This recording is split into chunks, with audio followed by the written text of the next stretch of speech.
देखिए, freezing and थॉइंग term आपने कई बार सुना होगा। होता क्या है, पहले हम जनरल बात करते हैं।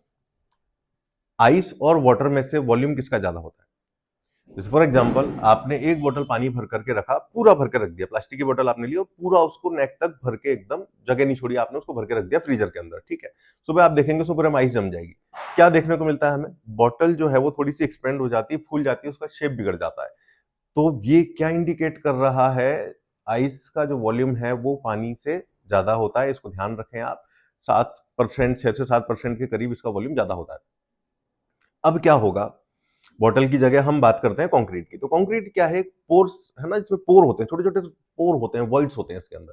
तो अगर हम ऐसी लोकेशन पर हैं जहां पर टेम्परेचर इतना गिर जाता है कि वहां पर बर्फ जम जाती है, तो क्या होगा, आपके कंक्रीट के पोर्स में जो भी मॉइस्चर होगी वो क्या होगा, फ्रीजिंग टेम्परेचर से नीचे आने पे जम जाएगी। जम जाएगी तो क्या करेगी, वो बर्फ में कन्वर्ट हो जाएगी, और बर्फ में कन्वर्ट होने के बाद में क्या होगा, उसका वॉल्यूम एक्सपेंड होगा, ठीक है।